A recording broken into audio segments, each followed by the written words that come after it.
Feliz sábado a todos os irmãos que vieram aqui para a casa do Senhor adorar o seu santo nome. E quando a gente às vezes reflete em certas proporções que encontramos nesse mundo, nesse universo, vocês podem ter certeza de uma coisa: nada, absolutamente nada é maior do que o amor de Cristo por cada um de nós. Nada, absolutamente nada é maior do que o sacrifício que Ele fez por cada um de nós aqui. Então, já que é maior do que tudo, nós temos que louvá-lo e engrandecê-lo todos os dias de nossas vidas. Nós convidamos vocês a participarem conosco desse louvor, reconhecendo o tamanho do amor de Deus e de todo o seu plano para as nossas vidas.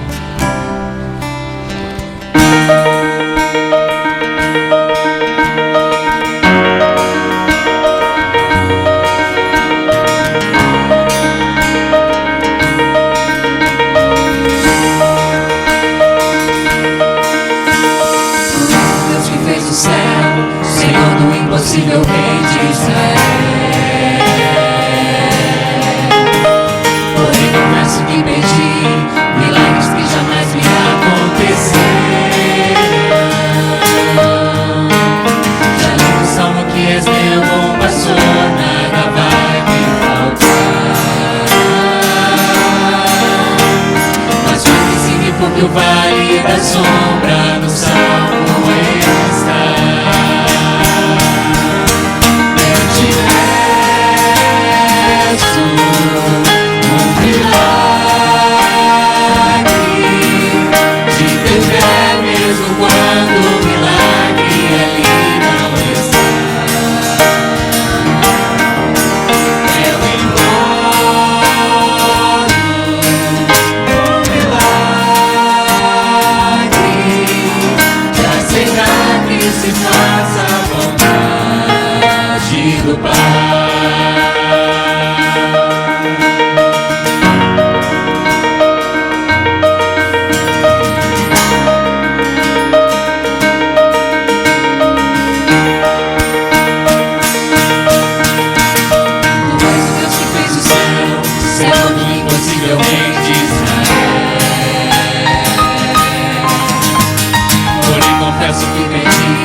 Bom dia a todos, feliz sábado, muito bom estarmos unidos com Deus, estarmos juntos nessa manhã, adorando o Senhor.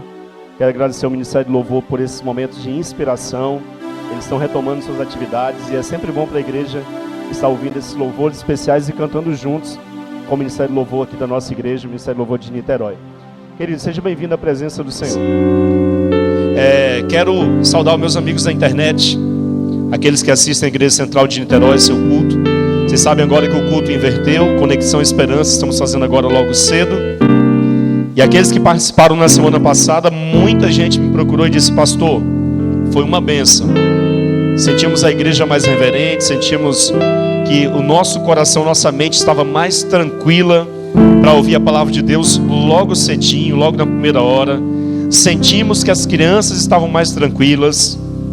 Então isso, as pessoas me procuraram, e não era gente da equipe não, foram os membros da igreja que me procuraram. E a ideia da gente é exatamente fazer essa experiência, porque se a gente não experimentar algo diferente, a gente não tem como dizer se é bom ou não. Então, estamos experimentando esse momento de adoração diferenciado. E louvamos a Deus por tudo isso. Nós vamos estar orando por 5 amigos, estamos orando. No final desse culto, aliás, no final da escola sabatina, nas saídas, quando você estiver indo para casa, os diáconos estarão com essa cartinha aqui. É uma carta modelo. E essa carta você vai transcrever para o papel, escrito com sua própria letra, caligrafia. Você vai transcrever para o papel, colocar no envelope bem especial e entregar hoje, entregar amanhã para o seu vizinho. E você vai talvez acrescentar algumas coisas do tipo: estou orando por você há 2, 3 semanas ou há um mês, enfim, o tempo que você está orando pelo seu vizinho. E vai entregar junto com um convite da Semana Santa. Então no final você vai receber essa carta e um convite da Semana Santa. Aliás, 5 convites da Semana Santa, tá bom? Para você entregar 5 cartas. Você vai transcrever 5 cartas. Não entrega assim não. Entrega escrito à mão. Você não tem ideia do poder que existe no mundo tão tecnológico de hoje, você escrever uma carta à mão. Tá? Aí coloca no envelope e leva lá na casa do seu vizinho, revelando que você esteve orando por ele durante esse tempo todo. E o convite da Semana Santa, convidando para ele no dia 19, sábado de manhã. Vamos começar aqui a Semana Santa, 15 para as 9 da manhã. Tá bom? Então esse é o seu desafio. Transcrever em 5 cartas e entregar para os 5 amigos que você orou. Pastor, mas eu até esqueci de orar, ou não escolhi ninguém para eu orar. Então ainda está em tempo. Você pode orar durante essa semana inteira por essas 5 pessoas. E você pode também entregar essa carta para ela, convidando para a Semana Santa, tá bom? Convido a igreja a ficar em pé. Em atitude de reverência, nós vamos ler o princípio 4:3-2. Atos, capítulo 4, versículo 32 a seguir diz assim: toda a comunidade de cristãos estava unida, um só coração, uma só mente. Eles não alegavam direito de propriedade nem do que era deles. Ninguém dizia: isto é meu e de ninguém mais. Eles compartilhavam tudo. Os apóstolos davam um testemunho poderoso da ressurreição do Senhor Jesus, e a graça repousava de maneira abundante sobre todos eles. Além disso, ninguém do grupo passava necessidade. Os que possuíam campos ou casas vendiam essas propriedades e entregavam o dinheiro da venda aos apóstolos como oferta. Os apóstolos, por sua vez, distribuíam esses recursos de acordo com a necessidade de cada um. José, que os apóstolos chamavam de Barnabé, e a Bíblia diz, ele vendeu uma das propriedades que possuía, trouxe o dinheiro e entregou aos pés dos apóstolos. E a ideia era, a igreja irá avançar no primeiro século até alcançar todas as pessoas que ainda não eram alcançadas pelo Evangelho. A ideia principal, eles tinham tudo em comum e ninguém na comunidade tinha necessidade. Vocês já imaginaram o impacto desse na nossa comunidade, analisando a igreja em si, e depois analisando a comunidade ao redor? A igreja está vivendo em comunidade a tal ponto que ninguém dentro dessa comunidade aqui passa necessidades, e lá fora também não, porque a igreja passa a servir a comunidade. Era assim que eles viviam no princípio. E foi assim que eles conseguiram pregar o Evangelho em todo mundo conhecido da época. Para a gente estar preparado para o fim, precisamos viver a experiência do começo. Especialmente, a palavra-chave aqui é amor ao próximo. As diferenças foram quebradas, o egoísmo foi quebrado, e eles se aproximaram uns dos outros, em amor a Deus acima de tudo, em amor ao seu semelhante. Quero convidá-los a fazer uma oração agora. Querido Deus e Pai, existem alguns princípios fundamentais aqui no livro de Atos. Mas o princípio que nós acabamos de ler tem a ver com amor. Amor ao Senhor sobre todas as coisas. E e amor ao nosso próximo, como a nós mesmos. Mas, no entanto, Senhor Deus, para que esse amor seja um agente ativo no nosso dia a dia, nós precisamos da atuação do Espírito Santo em nós, quebrando as cadeias que nos separam uns dos outros, para que possamos nos unir e, unidos assim, recebermos o poder do Espírito Santo, que vai abreviar o tempo para a volta do Senhor Jesus. Toma-nos em tuas mãos e abençoa o teu povo que agora estará meditando em tua palavra, em nome do Senhor Jesus. Amém. Queridos, o livro de Atos, capítulo 4, versículo 32, apresenta uma proposta revolucionária para uma igreja que poderia virar o século 21 de cabeça para baixo. A igreja somos nós. Quando nós vivemos em ministério e quando nós usamos nossos dons e amor ao próximo. Nós somos a igreja em ação, o exército de Cristo lá fora. Somos um corpo de Cristo. Somos membros da família de Deus. Isso é fundamental, esse conceito, porque na igreja apostólica, na igreja do primeiro século, eles viviam em essência o amor a Deus e o amor ao próximo. Em uma direção vertical, eles se conectavam com o céu. Numa direção horizontal, se conectavam uns com os outros. Isso era fundamental para o sucesso da igreja. Eu quero lançar uma pergunta assim, apenas a título de reflexão. Se Jesus não voltar até 2025, a Bíblia não diz data, mas se Jesus não voltar até 2025, como será a igreja adventista do sétimo dia central de Niterói? Será uma igreja mais animada? Será uma igreja vibrante? Será uma igreja entusiasmada pelo poder do Espírito Santo? Será uma igreja onde todo mundo vai viver em comunidade? Todos estarão unidos, as diferenças serão quebradas, não teremos inimizades, não teremos discórdias em nosso meio. Será uma igreja focada na missão, fiel a Deus, que ama o próximo, que cumpre a missão lá fora. Como será a igreja adventista em 2025 se Jesus não voltar? Na verdade, essa pergunta é muito mais pessoal. Como será a sua vida como corpo de Cristo, como igreja, se Jesus não voltar até 2025? Nós temos uma grande esperança para a nossa geração e para a nossa época. A esperança é bíblica. Nós não extraímos essa esperança do nada. Extraímos essa esperança de 2.500 versos da Bíblia que diz que Ele virá a segunda vez a essa terra. Por isso, nessa manhã, nós estaremos conectados na fonte de esperança que é Jesus Cristo. Agora, se essa esperança é real na minha vida, ela tem que fazer sentido hoje. Também tem que fazer sentido no meu dia a dia. Tem que influenciar todas as minhas ações. Na comunidade, no trabalho, onde quer que eu ande. Devemos, para estar preparados para o fim, viver a experiência do começo. Interessante que a igreja adventista, além de ser um movimento histórico, ela também é um movimento profético. Quando você analisa o livro de Daniel, ele menciona que um movimento iria se levantar no tempo do fim para restaurar antigas veredas, restaurar as verdades que haviam sido lançadas por terra durante tanto tempo no período da Idade Média. Então Deus levanta um movimento, a Igreja Adventista do Sétimo Dia, para restaurar verdades que haviam sido esquecidas. E esse movimento agora é um movimento mundial. É um movimento que atinge todos os continentes e a maior parte dos países do mundo. Nós temos uma herança profética.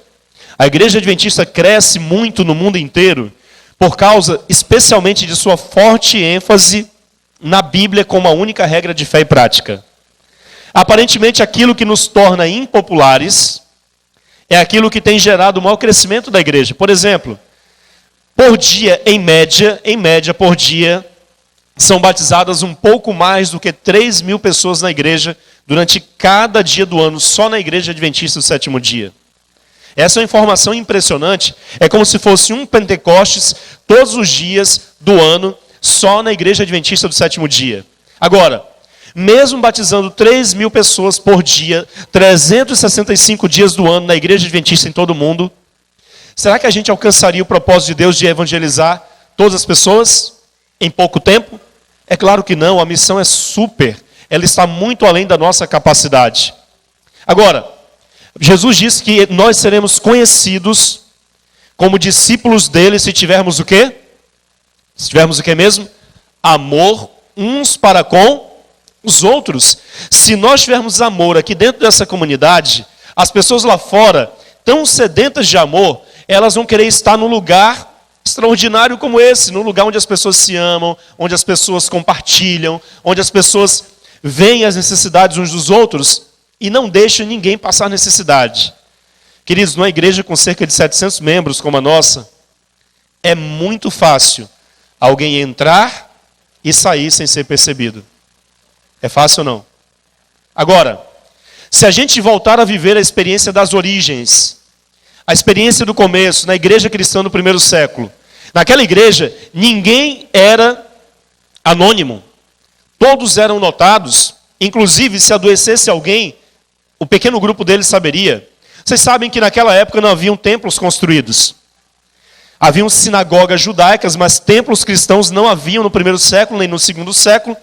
Os templos foram sendo construídos a partir do terceiro século, onde as catedrais passaram a fazer parte do contexto do cenário mundial. Mas antes, as reuniões eram feitas onde mesmo? Nos lares. E os lares recebiam cerca de 10 a 15 pessoas, as casas não eram grandes. Assim como os apartamentos hoje não são grandes também. 10, 15 pessoas é um número máximo que às vezes cabe em uma casa do primeiro, cabia numa casa do primeiro século e também nas nossas casas atuais, em sua maioria. Agora, quando você vive numa comunidade menor, como a igreja do primeiro século vivia, você tem um ciclo de amigos e de intercessores, onde você vai poder recorrer no momento de necessidade, onde você vai poder abrir o seu coração em confiança, nesse círculo de amizade e de confiança. Numa congregação grande como essa, é impossível vivermos de fato em comunidade. É impossível. Mas em grupos menores, é plenamente possível. Vocês já estão entendendo a essência de voltar às origens? Agora, batizaram-se em uma pregação de Pedro 3.000 pessoas. A pergunta é, se não havia uma mega igreja construída naquela época para 3.000 pessoas, para onde foram esses cristãos congregar e exercer comunidade ou comunhão? Eles se espalharam em centenas de pequenos grupos nos lares. Sabe o que o exército romano, o imperador romano chegou à conclusão? Ele chegou a afirmar o seguinte, olha, um historiador do primeiro século chegou a afirmar que os cristãos estavam espalhados por todos os lugares do império. Eles estavam na marinha, eles estavam nas forças armadas, no exército, estavam no senado, estavam entre o povo pobre, entre a elite social, estavam em todos os lugares. Por quê? Batizam-se 3.000 e agora não é uma mega igreja de 3.000 membros, mas são centenas de pequenos grupos com 10, 15 pessoas, fazendo trabalho na geografia, influenciando pessoas, levando a mensagem de Deus. E sendo ministrados, sendo cuidados uns pelos outros. Eu pastoreei, a última igreja que eu pastoreei antes de vir para cá, ela tem cerca de 1.300 membros. Uma igreja muito grande. E aconteceu já nessa igreja de falecer uma pessoa da igreja e eu ficar sabendo 15 dias depois. Vocês acreditam nisso? A família não me comunicou. Essa família não tinha um pequeno grupo onde eles congregavam. Ou seja, morreu, que é o caso extremo, morrer alguém e o pastor não saber. Mas pastor, o senhor não estava cuidando da igreja? Irmãos, humanamente falando, as pesquisas dizem que um ser humano, ele só tem capacidade de cuidar de no máximo 15 pessoas, quando muito 30 e já perdendo qualidade. Um ser humano normal, ele consegue cuidar de 15 pessoas, se ele se dedicar exclusivamente a isso. Agora você imagina cuidar de 500, 700 pessoas. O que Moisés disse? O que o sogro de Moisés disse para ele? Moisés, precisa dividir em grupos menores, escolham entre o povo homens capazes, pessoas que tenham o Espírito Santo, pessoas que sejam sábias, sejam líderes. E coloque grupos de 1.000, grupos de 100, grupos de 50. Ou seja, no grupo de 1.000, ele ia precisar de muitos líderes para liderar esse grupo de 1.000. Na verdade, não era um grupão de 1.000 pessoas. Eram vários grupos pequenos que formavam aquele grupo de 1.000 e ele precisava de vários líderes para isso. Grupos de 50. Para liderar 50 pessoas, nós precisamos de no mínimo 5 líderes. Para dividir essas 50 em grupos de 10. Vocês imaginaram como é que funcionava a igreja? Como que o sogro de Moisés salvou o ministério dele? Moisés estava desesperado, porque tudo ele que tinha que decidir. 2 milhões de pessoas ele liderava no exército, entre mulheres e crianças. 600 mil homens. 2 milhões de pessoas no deserto. Todo mundo consultando Moisés, pedindo conselho, pedindo oração, pedindo... Vocês já imaginaram? E aí o sogro de Moisés disse, Moisés, minha filha vai ficar viúva muito rápido. Você não vai suportar. E deu o conselho para ele. Salvou a vida de Moisés e mudou o conceito egípcio. Qual era o conceito egípcio de liderança? Era uma liderança piramidal. Ou seja, o faraó estava no topo, e aí, lá na base da pirâmide, lá estavam os escravos que iriam sustentar a elite. A igreja assimilou esse estilo de liderança, e no desenrolar da Idade Média, a igreja nos lares, ela foi substituída pela igreja da catedral. E sabe o que é que mais impressiona quando você analisa a história? Que a igreja da catedral acabou com o ministério dos dons, com o ministério de todos os crentes, porque agora só o clero ministrava a palavra, só o clero conhecia as escrituras, e os cultos eram feitos num idioma que não era conhecido pelo povo. Então as pessoas não eram alimentadas nem exerciam seus dons espirituais. A vida no pequeno grupo, até o 3º século, foi substituída pela vida na catedral, no grande templo, onde ninguém vivia mais em comunidade. A comunidade foi totalmente destruída por esse novo estilo de cristianismo. E as pessoas foram vivendo assim durante todo o período da Idade Média. Até Deus levantar homens como John Wesley, que começou a organizar sua igreja em grupos menores, para aprender a palavra de Deus e se ministrarem uns aos outros. Mas sabe o que é que mais me impressiona? É que na Idade Média, a igreja da catedral perseguiu a igreja dos lares. E a igreja dos pequenos grupos começou a se esconder nas montanhas, nas cavernas, nas catacumbas, nos lugares mais ermos, isolados da terra, porque a igreja da catedral começou a perseguir. E é impressionante isso, porque houve uma mudança no conceito do cristianismo. Deus nos chama nessa época da história, antes da volta de Jesus, para vivermos a experiência do começo. Atos capítulo 2, capítulo 3, capítulo 4, fala muito sobre esse assunto. Algumas lições da igreja primitiva que eu quero trazer para vocês nesse momento. Os cristãos isolados, conforme a gente analisa no livro de Atos, conforme vivia a igreja do 1º século. Veja, eu vou pregar como era o pensamento da igreja no 1º século. Cristãos isolados não são cristãos bíblicos. Parece forte isso que eu estou dizendo. Cristãos isolados não estão vivendo de fato a essência do cristianismo bíblico. Porque no cristianismo bíblico e no pensamento da igreja do 1º século, era impossível você ser cristão e não estar vivendo em comunidade. Comunidades menores. Se relacionando uns com os outros. Tendo esse contato relacional. Outra lição da igreja apostólica. Comunidade relacional. São a base que a gente pode encontrar aqui para que a igreja apostólica pudesse ter avançado tanto. E também é a base para impactarmos as pessoas agora em nossa época. Um mundo pós-moderno, um mundo fluido, onde as pessoas elas estão mais interessadas em relacionamento do que na imposição de ideias. Então, uma igreja relacional, como a igreja do 1º século, em um contexto pós-moderno, ela iria ser altamente relevante, iria fazer a diferença. Outro aspecto, o que o Antigo Testamento fala sobre o Deus que vive em comunidade. Quando a gente analisa o Antigo Testamento, por exemplo, nós vemos lá que na vastidão do universo, Deus ele se expressa não em singularidade, mas em pluralidade. Deus é plural. Lembra o que é que disse Deus?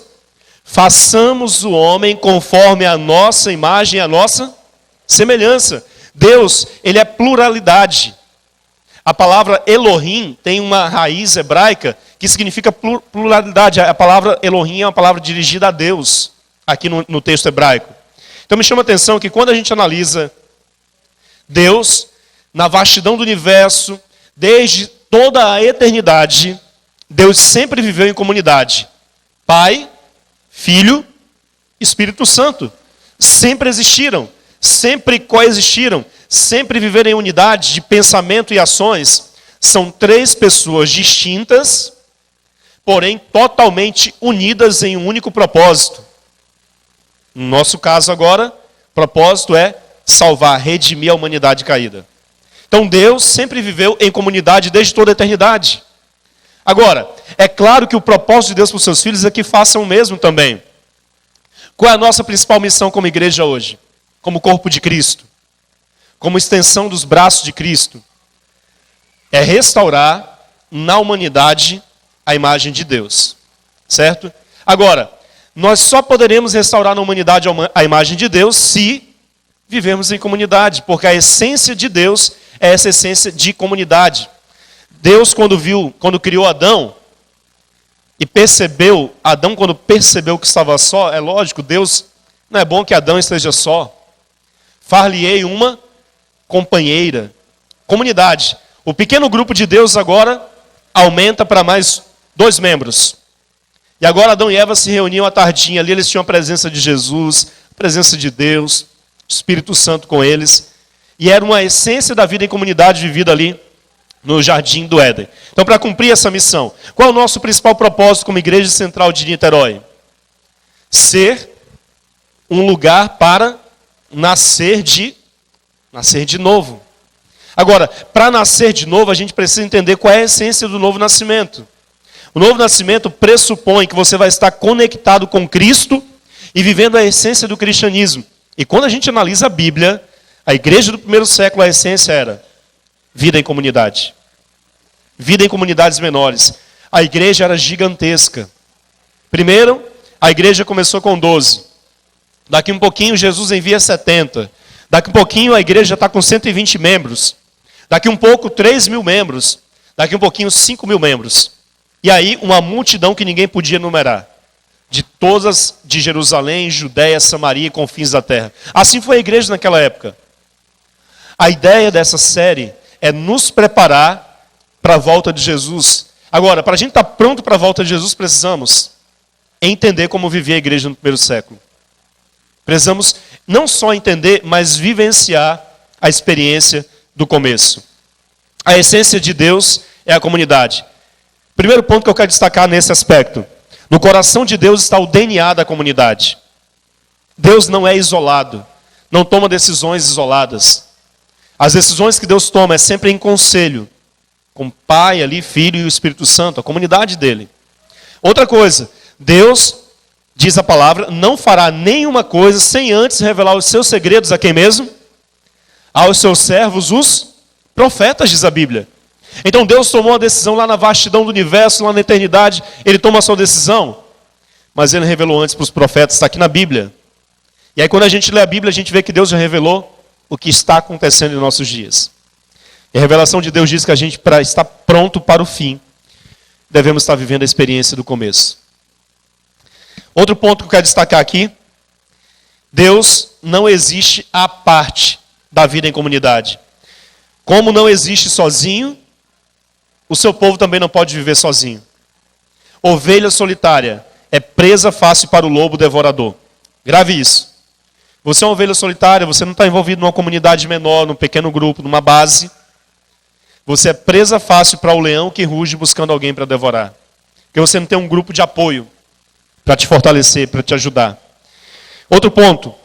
Deus te chama a essência da vida da comunidade. Quando a gente lê o livro de Atos, essa é a essência. O mundo fragmentado, como está hoje, as pessoas olham para a gente lá fora como um número de identidade, como um CPF, como uma estatística. Deus olha para você do jeito que você é, como um ser humano, que chora, que sorri, que sofre, que ora, que se lamenta, que vence, mas que perde também, que se decepciona. Deus te olha como se você fosse exclusivo, único, especial, amado por Ele. E Deus quer que nós nos olhemos assim também, mas como que isso pode acontecer se a gente não se conhece? Se você não sabe, às vezes, o nome da pessoa que está sentada do teu lado no banco da igreja.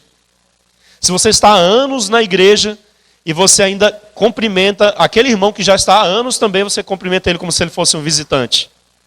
Várias pessoas chegaram para mim e disseram, pastor, eu estou há 2, 3 anos, isso no desenrolar do meu ministério. e ainda sou chamado de visitante na igreja. Isso é a essência de viver em comunidade? É claro que não. Precisamos atentar para isso, irmãos, para estarmos preparados para o fim. Na parte final dessa mensagem, eu quero concluir apresentando o último aspecto. Criação e comunidade. Já que a gente precisa voltar para as origens, criação e comunidade. A primeira atividade de Deus na terra foi criar o ambiente perfeito para que os seus filhos vivessem em comunidade. Aí Deus cria o quê? O Jardim do Éden. Deus cria um ambiente perfeito para a vida em comunidade.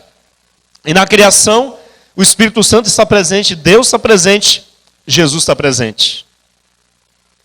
Você quer ver isso? O Evangelho de João diz assim, que todas as coisas foram criadas por meio de Jesus. Sem ele, nada do que foi feito se fez. Parece confuso.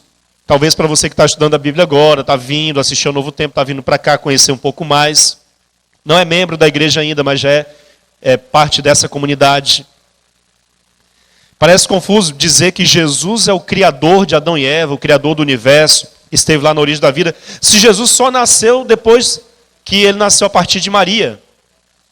Na verdade, Jesus sempre afirmou que ele sempre existiu desde toda a eternidade. A partir de Maria foi apenas uma encarnação, tornou-se carne para sentir o que a gente sente.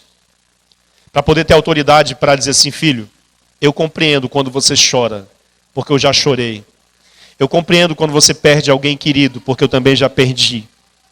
Jesus perdeu seu amigo Lázaro. Jesus perdeu muitas coisas. Foi traído. Então, se você... Eu estou falando nessa semana para alguém que foi traído, Jesus te compreende. Porque Jesus foi traído muitas vezes. A Bíblia só registra ali pelo menos duas, né? Judas e Pedro. Mas Jesus foi traído também. Tudo que você está passando agora, Jesus já passou. Ele te conhece muito bem. Agora, e o seu esposo, a sua esposa, os seus filhos, a sua igreja te conhece? Você conhece as pessoas da igreja? Olha que interessante, no sexto dia, Deus aumentou a sua base aí para 5 pessoas. Era Pai, Filho e Espírito Santo, ele cria Adão e Eva. Agora ele tem uma comunidade. O que me chama a atenção quando eu analiso a criação, principal característica, uma das principais características do pecado, é a tentativa de fazer o ser humano viver a parte da comunidade. Eu vou dizer para vocês por quê.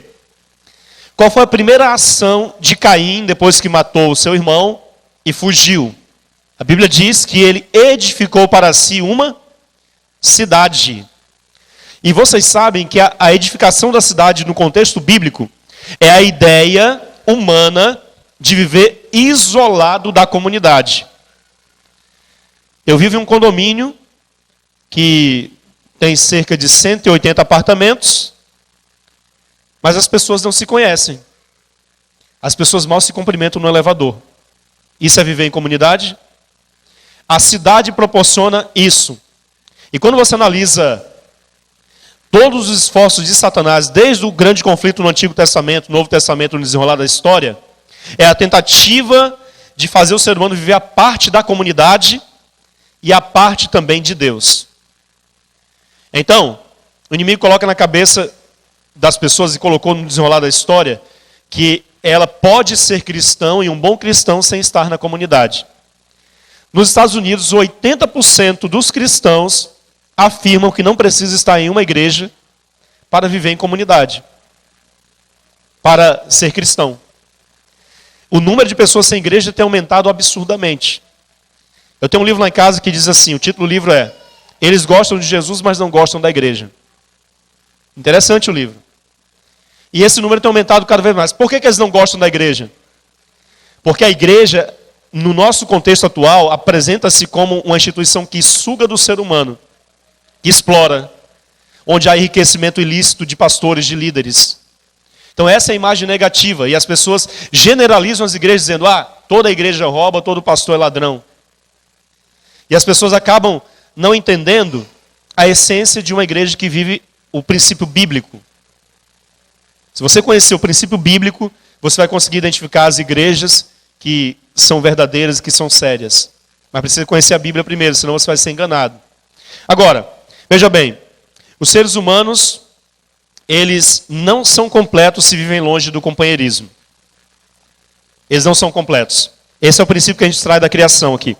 A humanidade, ela só é constituída por no mínimo 2 pessoas para ser humanidade. Então Deus cria Adão e Deus cria Eva, a primeira comunidade. E em Gênesis 1:28 ele dá uma ordem: frutificai, multiplicai-vos, enchei a terra, povoai-a. Então, uma comunidade só é saudável se ela se multiplicar. Deus colocou no DNA humano a multiplicação. E Deus colocou no ser humano uma fagulha divina. A capacidade que só Deus tem, Deus colocou no ser humano de gerar a vida. Por isso é um privilégio dos pais, em especial, eu diria, das mães, essa capacidade. Gerar vida. Deus colocou no ser humano essa fagulha para multiplicar. É por isso que um pequeno grupo, que uma base, sua principal preocupação é fortalecer espiritualmente o seu grupo para multiplicar em novos grupos. E essa rede vai tomando conta de toda a região. Essa é a ideia de Deus, é a ideia da igreja apostólica. Comunidade não genuína existe para se multiplicar. Se isso não acontece, ela se torna uma comunidade destrutiva. A tendência dessa comunidade, desse pequeno grupo que não se multiplica, é acabar. Mais cedo ou mais tarde. Ele não vai resistir se ele não se multiplicar. Então é importante a gente ter isso em mente. Se nosso propósito é ser um lugar para nascer de novo, então isso significa que a multiplicação, o novo nascimento deve ser a essência da nossa vida como igreja central de Niterói. Levar a sério como é que era a vida da igreja no primeiro século ali. Se formos refletir a imagem divina, é imperativo vivermos em comunidade. É essencial vivermos em comunidade. Nós devemos viver dependentes uns dos outros e não competindo uns com os outros. O espírito de competição foi banido do coração dos discípulos somente depois do Pentecostes. Aliás, naqueles 10 dias de oração no cenáculo, antes do Pentecostes ali. Vocês lembram que eles disputavam quem era o melhor, quem ia sentar à direita de Jesus, quem ia sentar à esquerda? Disputavam entre si. Qual o melhor departamento, qual o departamento que faz mais, qual é a base que tem mais gente, que vai fazer mais ações. Queridos, a essência aqui era a unidade mesmo na diversidade. Era a essência. E eles faziam muito porque estavam unidos. E é isso que vai acontecer hoje à tarde. Estamos unindo as bases, unindo a igreja, e vamos fazer várias ações muito legais que vão levar um pouco de esperança também para as pessoas. Eu finalizo com o propósito da comunidade bíblica. Com base no livro de Hebreus, capítulo 4, verso 10. Deus nos chama para entrarmos no seu descanso, no descanso divino. Como que a gente pode entrar no descanso dele? O propósito de Deus, acima de tudo, é que o ser humano possa refletir a sua imagem, o seu caráter. No pôr do sol da primeira sexta-feira da história. Na sexta-feira Deus cria o homem, a sua imagem, a sua semelhança. No pôr do sol da primeira sexta-feira lá estava Jesus com eles. O primeiro sábado da história, Adão e Eva guardaram na presença de Deus pessoal, assim como eu falo com vocês. Primeiro sábado da história. Sabe o que me chama a atenção quando Deus nos chama o seu descanso? É que no primeiro sábado da história, o que Deus quis deixar mais claro aqui, que a palavra não é descanso físico, mas é descanso nele. Relacionamento. É a palavra-chave que resume o sábado. Relacionamento com Deus. No primeiro pôr do sol da história, na sexta-feira ali da criação, Deus anuncia para o casal Adão e Eva o sábado.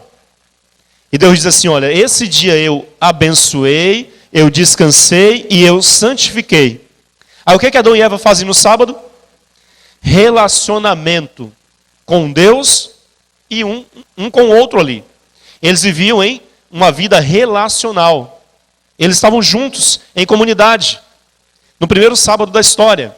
Isso me chamou muita atenção. A função original do sábado não era um descanso físico, mas um descanso espiritual. Adão e Eva não tinham que descansar. Eles não tinham trabalhado naquela semana. Tinham acabado de ser criados. Como eles tinham acabado de nascerem, o que acontece? Eles não conheciam o seu Criador. Eles não conheciam, irmãos. Isso é maravilhoso. Eles não conheciam Jesus. Eles tinham acabado de serem criados. Imagina, eles já foram criados adultos. E quando Jesus sopra no nariz de Adão o fôlego de vida, Adão abre os olhos. Eu não tenho certeza, mas eu imagino qual foi a primeira pergunta que Adão fez para Jesus. Você imagina qual foi? Quem é você? Sabe qual é a primeira resposta que eu imagino Jesus sorrindo, olhando nos olhos de Adão? Jesus dizendo assim: eu sou o teu Criador. Você não é fruto de um acidente biológico, como estão tentando incutir na mente dos filhos, dos nossos filhos que não estão dentro dos colégios adventistas ou de escolas cristãs. Você não é fruto de uma evolução de bactérias, de seres inferiores.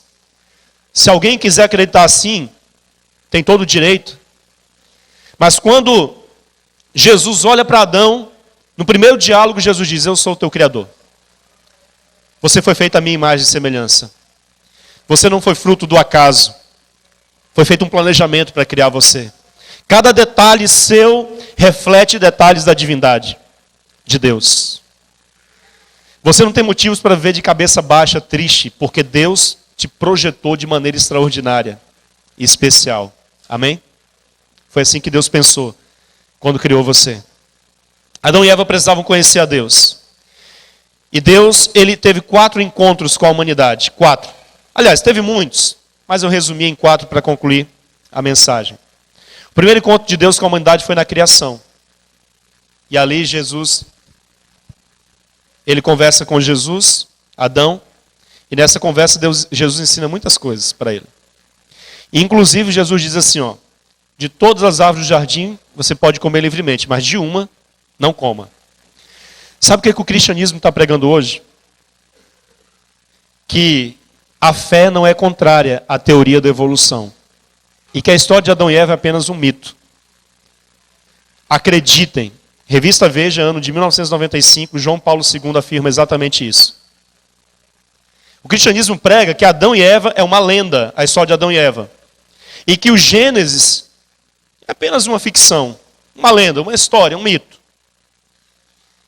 Vocês já imaginaram se Satanás consegue abolir da mente das pessoas a criação do universo?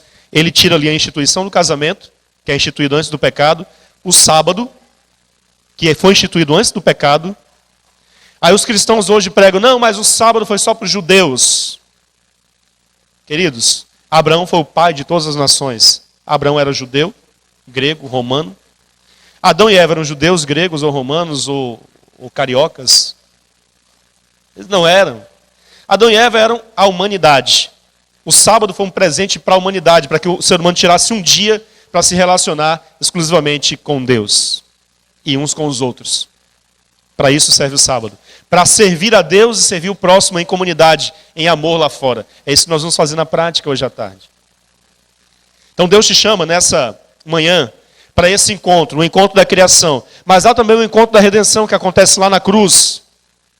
Quando Jesus paga o preço, morre na cruz e nos salva, nos dando a esperança da salvação. Há o encontro aqui agora, o terceiro encontro, aqui agora, hoje. Deus quer se relacionar conosco hoje. E o último encontro é o encontro do advento. Aqueles que viveram a essência da comunidade, estando juntos, estarão prontos para o quarto encontro, que é o encontro do advento, quando Jesus voltar. Mas deveremos estar vivendo em comunidades. Porque daqui um pouquinho, não teremos mais liberdade para reunir uma grande congregação dessa. Como você vai sobreviver às perseguições se você não tiver uma comunidade menor no qual se apoiar, receber intercessão, estar junto? Hoje os jovens da igreja e vários irmãos da igreja estão vivendo essa experiência de comunidade. Isso tem causado uma revolução relacional na vida da igreja. Mas ainda não é a maior parte da igreja, aliás, é a menor parte da igreja que está envolvida assim. E o sonho de Deus para essa igreja é que todos vocês, todos nós estejamos em comunidades. Pastor, como? No desenrolar dessa série, nós vamos entender nesses cultos como. E depois vai ficar em suas mãos a decisão de aceitar ou não esse convite divino. Viver a essência da experiência do primeiro século. Que Deus te abençoe. Que Deus te guarde, que Deus te fortaleça, para que o DNA da comunidade esteja ativo e vivo em seu coração e no meu. Quero convidar o Marlon, ele vai cantar novamente. E eu peço que o Espírito Santo possa te usar mais uma vez.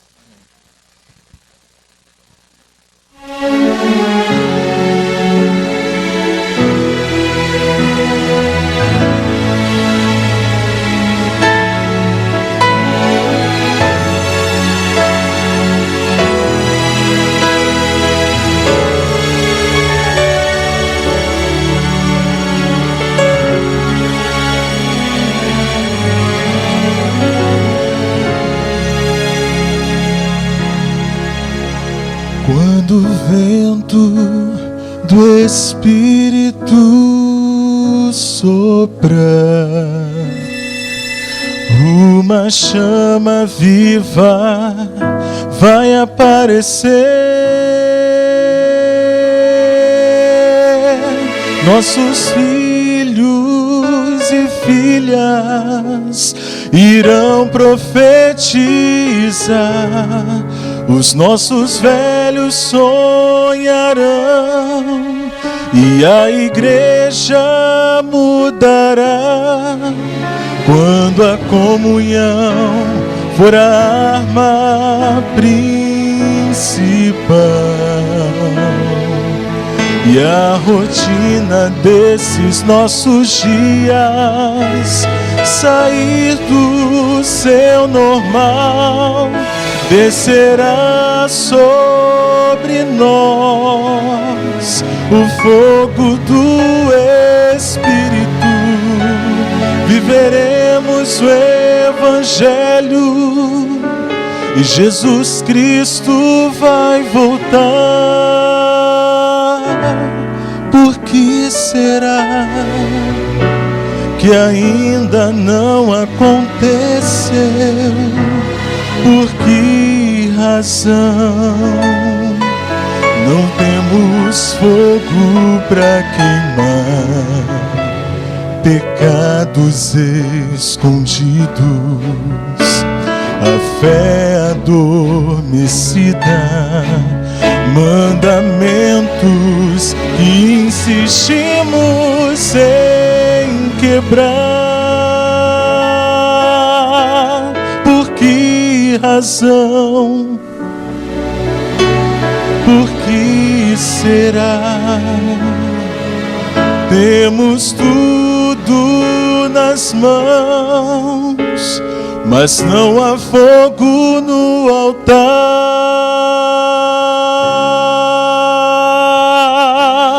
Mas quando o vento do Espírito sopra, uma chama viva vai aparecer. Nossos filhos e filhas irão profetizar. Os nossos velhos sonharão e a igreja mudará quando a comunhão for a arma principal e a rotina desses nossos dias sair do seu normal. Descerá sobre nós o fogo do Espírito. Viveremos o Evangelho e Jesus Cristo vai voltar.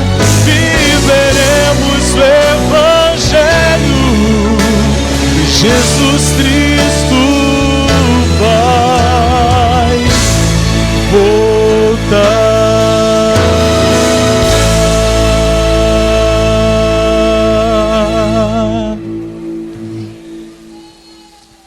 Vamos orar? Vamos ficar em pé, vamos orar?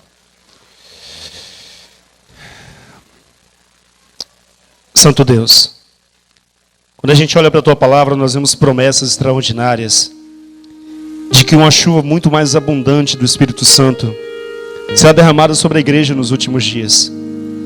Mas, Senhor, nós acreditamos naquilo que está no livro de Atos. Os discípulos só receberam a unção do Espírito Santo depois que humilharam o seu coração. Depois que as diferenças entre eles e a competição acabou. E eles passaram 10 dias no cenáculo. E eles pregaram durante poucos minutos ali. E milhares se converteram. As diferenças haviam acabado e agora eles estavam preparados para viver a essência da comunidade. A igreja também vivia assim, a tal ponto de que eles tinham tudo em comum e nenhum necessitado havia entre eles. Grande Deus, nós acreditamos que o estilo de vida assim iria impactar o nosso mundo hoje. Porque as pessoas, cada um só vive para si, as pessoas correm em busca do seu sustento lá fora. Mas quando o Senhor, essa igreja, começar a viver em sua totalidade, em plenitude, a essência da vida em comunidade que vivia a igreja apostólica, nós acreditamos que sem nenhum esforço, as pessoas serão atraídas por uma comunidade de amor, para uma comunidade como essa. Que o Senhor nos abençoe e que o Teu Santo Espírito nos capacite a vivermos assim, em nome do Senhor Jesus. Amém.